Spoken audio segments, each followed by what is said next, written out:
जब हम गोरखा सैनिकों की बात करते हैं, जय महाकाली जय गोरखाली, इस स्लोगन के साथ, इस आह्वान के साथ जब इस शत्रु पर टूट पड़ते हैं तो शत्रु पीछे हटने के लिए मजबूर हो जाता है। देश के लिए अपना सब कुछ न्यौछावर करने वाले गोरखा सैनिकों की वीर गाथा को संजोने के लिए अब उत्तर प्रदेश की योगी सरकार ने बड़ा कदम उठाया है। प्रदेश का संस्कृति विभाग अब गोरखपुर स्थित गोरखा रेजिमेंट के गोरखा भर्ती डिपो GRD में गोरखा युद्ध स्मारक का सौंदर्यीकरण कराने के साथ यहां एक भव्य संग्रहालय बनवाने जा रहा है।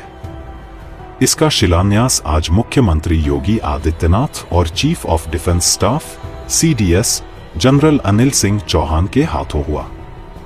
आम जनता के लिए बनने वाला यह भारत में गोरखा रेजिमेंट का पहला संग्रहालय होगा। जब हम भारत के सेना के शौर्य और पराक्रम की चर्चा करते हैं तो इसका लोहा दुनिया ने माना है। पूरी दुनिया इस बात को स्वीकार करती है और उसमें भी जब हम गोरखा सैनिकों की बात करते हैं, जय महाकाली जय गोरखाली, इस स्लोगन के साथ, इस आह्वान के साथ जब इस शत्रु पर टूट पड़ते हैं तो शत्रु पीछे हटने के लिए मजबूर हो जाता है। 1816 में अंग्रेजों और गोरखा सैनिकों के बीच में युद्ध होता है। ब्रिटिशर सामना नहीं कर पाते और उनको संधि करने के लिए मजबूर होना पड़ा था। गोरखा सैनिकों के साथ उन्हें संधि करने के लिए मजबूर होना पड़ा था और उसके उपरांत गोरखा सैनिकों के द्वार खुले थे ब्रिटिश आर्मी के लिए भी। उन्होंने उनके शौर्य को, उनके पराक्रम को समझा था, उनके बहादुरी के लिए, मातृभूमि के प्रति उनके समर्पण के भाव को सम्मान दिया था और परिणाम जब भी गोरखा सैनिकों को अवसर प्राप्त हुआ, उन्होंने अपने शौर्य और पराक्रम का लोहा मनवाया। हमारे यहां महायोगी गुरु गोरखनाथ की परंपरा में महाकाली की पूजा होती है। जहां भी बाबा गोरखनाथ जी के मंदिर हैं वहां पर काली जी का मंदिर भी जरूर होगा। महाकाली से यानी शक्ति की पूजा, एक महाकाली शक्ति की प्रतीक है, महायोगी गोरखनाथ शिव के प्रतीक है। शिव और शक्ति का समन्वय यही जीवन का रहस्य है और यही में जीवन है और गोरखा से ज्यादा इसको कौन समझता होगा।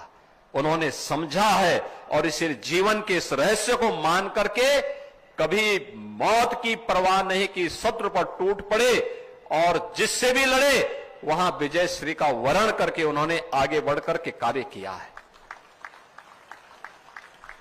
न केवल 1816 के ब्रिटिश गोरखा युद्ध के बाद ब्रिटिश सेना में, बल्कि स्वतंत्र भारत में भी गोरखा सैनिकों ने अलग अलग मोर्चे पर कार्य किया, अलग अलग मोर्चे पर कार्य किया, लगातार लड़े।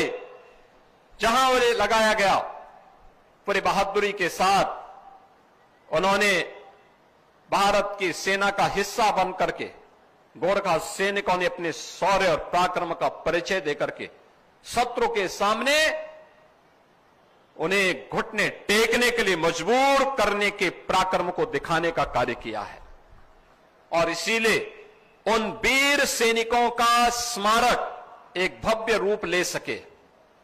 यह भव्य रूप उन सैनिकों के प्रति कृतज्ञता का भाव जिन्होंने मातृभूमि के लिए अपने आप को बलिदान किया, मातृभूमि के लिए अपने आप को समर्पित किया, उन सभी के सम्मान को यहां पर स्थापित करने के लिए, उन स्मृतियों को यहां पर जीवंत बनाए रखने के लिए, आने वाली पीढ़ी के लिए एक नई प्रेरणा हो, भारत और नेपाल के सांस्कृतिक, आध्यात्मिक और राजनीतिक संबंधों के लिए एक नया आयाम और नए युग की शुरुआत इससे हो सके, इस दृष्टि से यह गोरखा सैनिकों का स्मारक का यह भव्य स्वरूप यहां पे जेआईडी में आज उस कार्य का शुभारंभ होने जा रहा है। कारगिल युद्ध में अप्रथम शौर्य और पराक्रम का परिचय देने वाले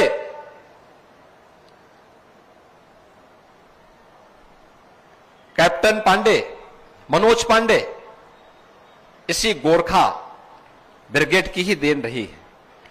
और उन्हीं के नाम पर हम लोगों ने लखनऊ के सैनिक स्कूल का भी नामकरण किया है। लखनऊ का सैनिक स्कूल का नामकरण कैप्टन मनोज पांडे के नाम पर हमारी सरकार ने किया है, क्योंकि यह देश का पहला सैनिक स्कूल है, देश का पहला सैनिक स्कूल, जिस सैनिक स्कूल ने देश के अंदर सैनिक स्कूलों की एक नई परंपरा को आगे बढ़ाया। और आज मुझे बताते हुए प्रसन्नता है कि इस वर्ष हम लोगों ने गोरखपुर में भी एक सैनिक स्कूल की स्थापना की है। राज्य सरकार के स्तर पर नया सैनिक स्कूल गोरखपुर में, भारतीय सेना में हमारे नौजवानों के प्रति एक नया आकर्षण पैदा हो, वे जा सकें, गौरव की अनुभूति कर सकें। हर भारतीय के मन में, हर नागरिक के मन में एक भाव पैदा होना चाहिए विकसित भारत का। और विकसित भारत का संकल्प पूरा तब होगा जब हम अपने कर्तव्यों का निर्वहन करेंगे, नेशन फर्स्ट, राष्ट्र प्रथम भाव के साथ जब हर नागरिक कार्य करेगा तो हम सभी लोग उन लक्ष्यों को प्राप्त करने में सफल होंगे। आज ये मेरे लिए अत्यंत प्रसन्नता का विषय है कि हम लोग अपने वीर सैनिकों के प्रति कुछ करने का प्रयास कर पा रहे हैं। उत्तर प्रदेश सरकार इस बात के लिए पूरी तरह प्रतिबद्ध है। हम लोगों ने तय किया, हम लोग पहले से 2017 में सरकार आने के बाद से ही हमने इस बात को सुनिश्चित किया कि अगर भारतीय सेना, हमारी मिलिट्री, पैरामिलिट्री या पुलिस बल का कोई जवान युद्ध क्षेत्र में या देश के अंदर देश की सुरक्षा के लिए शहीद होता है तो उत्तर प्रदेश सरकार अपनी ओर से उस परिवार को 50 लाख रुपए की सहायता देती है। उस परिवार के एक नागरिक को, एक सदस्य को उत्तर प्रदेश सरकार में शासकीय सेवा में भी लेती है। उनके नाम पर उनके गांव के मार्ग का नाम या उनका कोई स्मारक गांव में बनाने का कार्य भी करती है। हम लोगों ने अभी प्रयास किया है कि अपने वीर सैनिकों के लिए, पूर्व सैनिकों के लिए विभिन्न क्षेत्रों में हम उन्हें आगे बढ़ाने का कार्य कर सके। अग्निवीर की योजना में अगले वर्ष से जो अग्निवीर वापस आएंगे, उत्तर प्रदेश पुलिस में हमने ये व्यवस्था की है, उनके लिए 20% और हॉरिजॉन्टल रिजर्वेशन की व्यवस्था उनके लिए हम करने जा रहे हैं। 20% जो आएगा उत्तर प्रदेश पुलिस बल में हम उन्हें स्थान देंगे, पीएससी में हम उन्हें स्थान देंगे, उन्हें कार्य करने का अवसर देंगे, आगे बढ़ने का अवसर देंगे। उनके जीवन की सुरक्षा और उन्हें सामाजिक सुरक्षा की गारंटी, अगर वे देश को सुरक्षा की गारंटी दे रहे हैं तो उन्हें सामाजिक सुरक्षा की गारंटी ये सरकार देगी और सरकार इसके लिए पूरी प्रतिबद्धता के साथ आपके साथ खड़ी है। आज इस विश्वास के साथ मैं आज उन सभी वीर नारियों को भी, उन सभी पूर्व सैनिकों को भी इस बात के लिए आश्वस्त करता हूं, सरकार आपके साथ है। डबल इंजन की सरकार है और ये सरकार बोलने में कम, करने में ज्यादा विश्वास करती है। इस विश्वास के साथ मैं एक बार फिर से मातृभूमि के लिए अपना बलिदान करने वाले सभी वीर सैनिकों के प्रति नमन करते हुए, गोरखा सैनिकों के इस शौर्य और पराक्रम को सल्यूट देते हुए आप सभी को इस युद्ध स्मारक के पुनर्विकास और म्यूजियम के शुभारंभ कार्यक्रम के शुभारंभ के लिए हृदय से बधाई देता हूं, अपनी शुभकामनाएं देता हूं।